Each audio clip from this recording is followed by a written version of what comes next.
হাজার বছর ধরে মুখে মুখে ফেরা একটা অবিশ্বাস্য ঘটনার কথা আজ আমরা জানব। এমন একটা গল্প যেখানে একদিকে ছিল চরম ক্ষমতার দাপট, আর অন্যদিকে স্রেফ একটা অটল বিশ্বাস। হ্যাঁ, ইসলামী ইতিহাসে বর্ণিত একটা শ্বাসরুদ্ধকর ঘটনার গভীরে আজ আমরা এই এক্সপ্লেনারে ডুব দিতে যাচ্ছি। চলুন, কথা না বাড়িয়ে সরাসরি মূল ঘটনায় ঢোকা যাক। আগুনও যাকে পোড়াতে পারেনি, লাইনটা শুনলেই চোখের সামনে কেমন একটা অসম্ভব দৃশ্য ভেসে ওঠে, তাই না? একবার ভাবুন তো, চারিদিকে দাউ দাউ করে জ্বলছে লেলিহান শিখা, সবকিছু ছাই করে দেওয়ার মতো একটা ধ্বংসযজ্ঞ, আর তার ঠিক সামনে একদম একা দাঁড়িয়ে আছেন এক যুবক। কিন্তু কিভাবে এই ভয়াবহ পরিস্থিতি শুরু হলো? চলুন এই রহস্যের জটটা একটু একটু করে খোলা যাক। পর্ব ১, ইব্রাহিমের আহ্বান ও রাজার ক্রোধ। সংঘাতের তো একটা শুরু থাকে, তাই না? চলুন দেখি একজন সাধারণ যুবকের একটা ছোট্ট বিশ্বাস সে সময় সবচেয়ে শক্তিশালী সাম্রাজ্যের ভিত কিভাবে নাড়িয়ে দিয়েছিল। দৃশ্যপটটা একটু কল্পনা করা যাক। একটা বিশাল ময়দান, আর সেখানে জড়ো হয়েছে হাজার হাজার মানুষ। তাদের ঠিক সামনেই জ্বলছে এক অতিকায় আগুন। আগুনটা এতই বড় আর উত্তাপ এতই ভয়ানক যে এর ধারে কাছে যাওয়াও সাধারণ মানুষের পক্ষে একেবারে অসম্ভব। আর এই পুরো ধ্বংসযজ্ঞের নির্দেশদাতা কে ছিলেন জানেন? সেই সময়ের চরম প্রতাপশালী আর অত্যাচারী রাজা নমরুদ।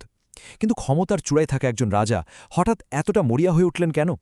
উত্তরটা লুকিয়ে আছে ওই যুবকের একটা ছোট্ট প্রশ্নে।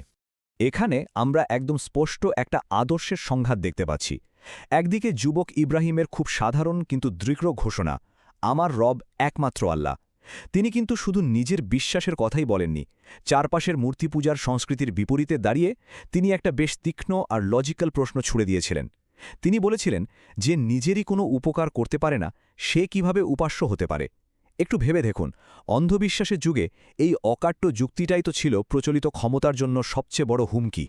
পর্ব ২, ইতিহাসের সবচেয়ে ভয়ঙ্কর আগুন। যখন যুক্তির কাছে ক্ষমতা হেরে যায়, তখন সেটা কি ভয়ানক আক্রোশে রূপ নেয়, এবার আমরা সেটাই দেখব। এমন আগুন তৈরি করো যা আগে কেউ দেখেনি। হ্যাঁ, এটাই ছিল রাজা নমরুদের সরাসরি নির্দেশ। এই একটা কথা থেকেই কিন্তু বোঝা যায় রাজার ইগোতে কতটা জোরে সোরে আঘাত লেগেছিল। তিনি শুধু ইব্রাহিমকে শাস্তি দিয়েই থেমে থাকতে চাননি, বরং এমন একটা দৃষ্টান্ত তৈরি করতে চেয়েছিলেন যেন ভবিষ্যতে আর কেউ কখনো তার দিকে আঙুল তোলার সাহস না পায়। আর রাজার সেই নির্দেশ কিন্তু অক্ষরে অক্ষরে পালন করা শুরু হলো। দিনের পর দিন একটানা শুধু কাঠ জড়ো করা হলো ময়দানে। আগুনটা এত বিশাল রূপ নিল যে আকাশে উড়ন্ত পাখিরাও ভয়ে ওই আগুনের উপর দিয়ে উড়ে যেতে পারছিল না। চারপাশের বাতাস রীতিমতো ভারী হয়ে উঠেছিল। আর যেহেতু আগুনের ধারে কাছে যাওয়া কারোর পক্ষে সম্ভব ছিল না, তাই ইব্রাহিমকে আগুনের ঠিক মাঝখানে ফেলার জন্য তৈরি করা হলো একটা বিশাল ক্যাটাপুল্ট বা নিক্ষেপক যন্ত্র। আয়োজনের এই বিশালত্ব থেকেই বোঝা যায় পরিস্থিতি কতটা ভয়াবহ হয়ে উঠেছিল। পর্ব ৩, চূড়ান্ত পরীক্ষা ও অবিচল বিশ্বাস। আমরা এখন এই ঘটনার একদম চূড়ান্ত মুহূর্তের দিকে এগিয়ে যাচ্ছি। এই মুহূর্তের নির্ভমতাটা একবার চিন্তা করা যাক। প্রথমে ইব্রাহিমকে খুব শক্ত করে বাঁধা হলো, এরপর তাকে বসানো হলো সেই দানবীয় ক্যাটাপল্ট বা নিক্ষেপক যন্ত্রের ওপর, আর তারপর প্রবল বেগে তাকে শূন্যের মধ্যে দিয়ে ছুড়ে দেওয়া হলো সোজা সেই জ্বলন্ত অগ্নিকুণ্ডের দিকে। একবার ভাবুন, হাজার হাজার দর্শক রুদ্ধশ্বাসে দেখছে একটা জলজন্ত মানুষ তীব্র বেগে ছুটে যাচ্ছে সাক্ষাৎ মৃত্যুর দিকে। ঠিক যখন ইব্রাহিম শূন্যে ভাসছেন আর নিচে দাউ দাউ করে জ্বলছে লেলিহান শিখা, ঠিক সেই ভগ্নাংশের মুহূর্তটিতে ঘটে এক অভাবনীয় ঘটনা। ইসলামী বর্ণনা অনুযায়ী সেই চরম বিপদের মুহূর্তে আসমান থেকে ফেরেশতা নেমে এসে তাকে সাহায্যের প্রস্তাব দেন।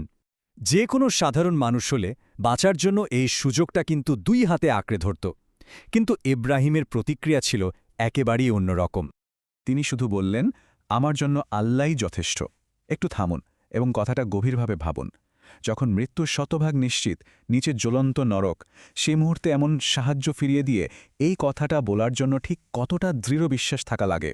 তিনি প্রমাণ করেছিলেন যে তার ভরসা কোনো জাগতিক সাহায্যের ওপর নয়, বরং সম্পূর্ণ ভরসা শুধুই তার সৃষ্টিকর্তার ওপর। পর্ব ৪, আগুনের প্রতি ঐশী নির্দেশ। এই অটল বিশ্বাসের পর আমরা পুরো ঘটনার সবচেয়ে বিস্ময়কর অংশে এসে পড়েছি।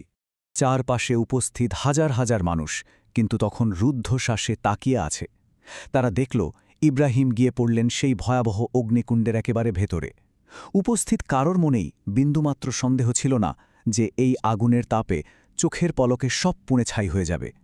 সবারই ধারণা ছিল এটাই শেষ, এখান থেকে বেঁচে ফেরা তো রীতিমতো অসম্ভব। কিন্তু ঠিক সেই মুহূর্তেই সব কিছু বদলে যায়।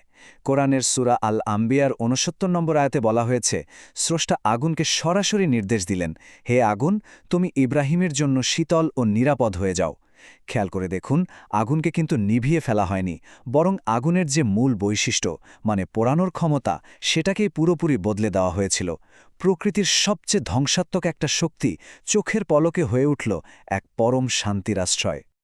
আগুন কিন্তু আপন শক্তিতে দাউ দাউ করে জ্বলছিল ঠিকই, কিন্তু আশ্চর্যের বিষয় হল তা ইব্রাহিমের কোনো ক্ষতিই করতে পারছিল না। আগুনের তেজ যখন একটু কমল, উপস্থিত জনতা একটা অবিশ্বাস্য দৃশ্য দেখতে পেল। ইব্রাহিম সেই ভয়ঙ্কর আগুনের ঠিক মাঝখানে একেবারে অক্ষত অবস্থায় সম্পূর্ণ নিরাপদে দাঁড়িয়ে আছেন। গায়ে একটা আঁচড়ও পর্যন্ত লাগেনি। যে অত্যাচারী রাজা এত অহংকার নিয়ে আয়োজন করেছিল, সে নিজের চোখকেই বিশ্বাস করতে পারছিল না। আর যে বিশাল জনতার নিশ্চিত মৃত্যুর প্রহর গুনছিল, তারা তো একেবারে স্তব্ধ হয়ে গিয়েছিল।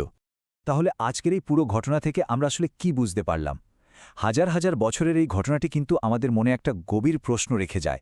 যখন চারপাশের পরিস্থিতি চরম বৈরী, যখন মনে হয় সব রাস্তা বন্ধ, তখন কি কেবল একটা অটল বিশ্বাস আর মানসিক জোর দিয়ে প্রকৃতির স্বাভাবিক নিয়মকেও হার মানানো সম্ভব?